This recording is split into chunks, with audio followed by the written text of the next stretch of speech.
Johnny Depp, very pleased to meet you here in London.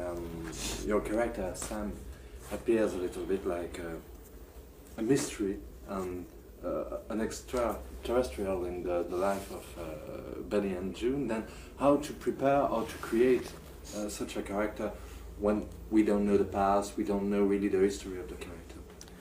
Oh, How? Good question. How? I don't know, for me, Sam was a guy who had difficulty dealing with people on a normal, or on what is perceived as a normal level, and his way of dealing was to escape into the sort of the world of Buster Keaton and the world of Chaplin. Probably one of those kids who had severe learning disability, who withdrew himself from society and kind of just made up his own rules, There is, of course, a physical work for these sketches, these clone attitudes. Then how did you work on that? On the physical stuff? I hurt myself. I hurt myself a lot. I just worked on the Keaton stuff that wasn't necessarily taken directly out of a Keaton movie or anything. Just stuff that felt like Keaton.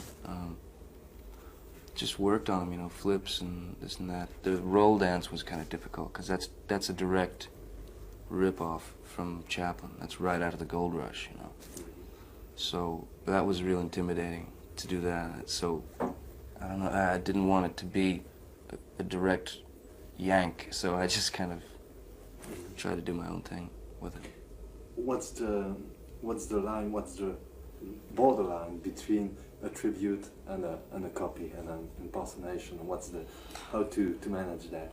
Well, that was one of the most important things to me, that it wasn't like a Keaton biography, that it was more of an homage to Keaton, that it was more of a kind of salute to Keaton for me, But I just got to sort of flop around and do stupid stuff for a little while. What was your feeling when you discover again this brilliant silent movies? And did you think on the actual movies? Did you make a comparison between the old one and the new one? Oh yeah, I mean Keaton, the stuff that Keaton was doing back in the 1920s was. Some of that stuff is still untouched. I mean, the stuff that can't be done today, or that people they don't have that drive, they don't have that hunger today that Keaton had. People are afraid to take risks, and there's no reward if you don't take a risk. Keaton's films and his acting, the stuff that he could say with a gesture, with just moving his head a certain way, or looking a certain way, moving his eyes. What he could say just with that sort of silent, that glance is much more important than any huge monologue he could have spewed out. I saw the movie as a really brilliant and moving tribute to these silent movies too. It's not the only aspect of the movie, of course, but can you explain, do you have an idea why it's impossible to find again this innocence, this poetry now? Now, in film today? Because back then, what they were able to do, nobody had any real, serious knowledge of filmmaking. Nobody, there would be a guy and they'd say, listen, we're going to take this camera, go out and film some stuff. What are you going to film? I don't know what we're going to film, but could we have a little money to buy film and stuff? And that's what would happen. Keaton did those things without scripts. He did them just, from his brain in the moment.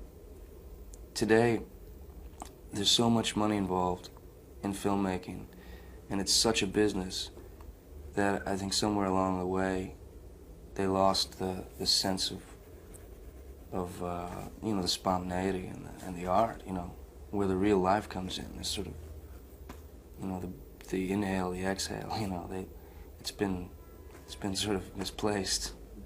But there's still people who do that. There's people like Jim Jarmusch, I think, who everything he does is every film he does is kind of there's a freshness and a real honesty to it. And there's still people like Scorsese and stuff. But those people, I guess, are few and far between these days. On one hand, in this movie, there is this very prepared aspect, the physical aspect, and on the other hand, was it possible to improvise, to try things with the other actors? Because it's a film on characters, not there is a story, but the characters are so important. Then it was possible to improvise. Yeah, in fact, there's a lot of improvisation in the movie. A lot of it, a lot of stuff that they left in, because we would sort of try the scripted version and stuff, and maybe it looks great on paper, but it doesn't necessarily carry through in real life, or in with two people connecting or trying to connect.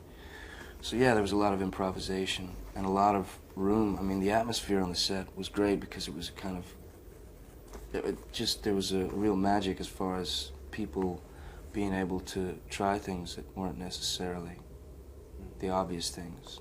And yeah, it was a great atmosphere. And there is this equilibrium between drama and dramatic themes and more funny, more lighter scenes. Then how to keep the balance between the two aspects? It was the work of the director or the work of the cast too? I think it was a well, ultimately, I mean, the director has the final choice because he edits the film and he's there, with it. It's his baby. But I mean, I think it was a real collaboration, not only between the director and the actors, but the crew. I mean, the camera guys. I mean, the sound guys. Everybody. The general feeling was a sort of sense of freedom. So it wasn't even for the actors to be able to have an atmosphere of taking a risk, or it was for the cameraman. I mean, he would sort of say, well, what if we did this, and he would. It was really, really a rare time, and especially for a studio film, MGM was real brave and real. They just left us alone. It's interesting you talk about the studio film, because when we look at your career, we see. I see a link between Cry Baby, It Was Her Hands, this movie. It's in the system and also outside the system, because it's not like common Hollywoodian comedy. Then it's a deliberate choice, or it's a question of coincidence and good encounters. Well, these are guys.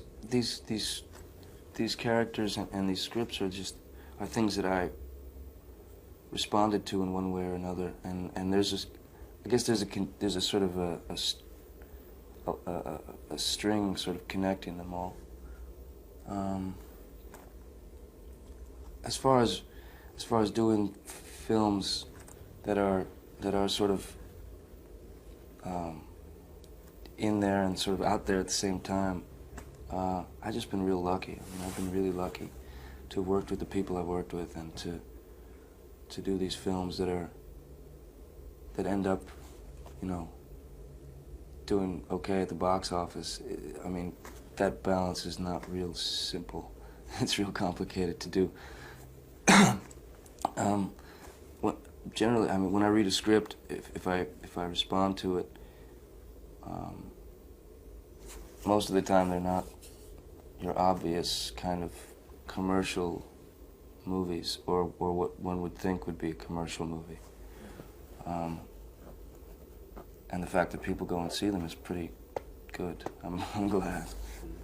We had the surprise, good surprise to discover you in European production, Arizona Dream, Costa Rica. Yeah. You see difference between the old European mentality and the American system. You see a real difference? Absolutely. Big difference. Well, I mean, this is real general to say, but I mean, at this point, I would say that the European film industry is there's less boundaries. You have everything's a bit wider, so you can. There's more room for experimentation, really. I mean, in your basic American movie, I mean, unfortunately, America, I mean, relies on formulas and stuff like that, which, for me, tend to get a bit boring. I mean, I go for like a year without seeing a movie, without going and paying money to go and sit in a theater because they just bore me. But there's more of a sense of what those guys were feeling back in the 20s, what Keaton and Chaplin were doing. There's more of a freedom. Last thing, you have, of course, everything is on the look and the image today, and you have, of course, the image of sometimes a male sex symbol. I suppose it's difficult and sometimes boring to bear for an actor. Well, I don't really. I mean, for me, it doesn't feel like that. I don't really. If there's any sort of image that I might have or something, it's not. It's what somebody else placed on me. It's not anything that I've concocted and tried to run with. If there's any kind of image that I have, I would say I just try to fight images. I try to stay away from any sort of stamp or any sort of label, because I think they're real limiting and dangerous ultimately. So. Well, thank you for that. No, thank you. Thank you. Thanks.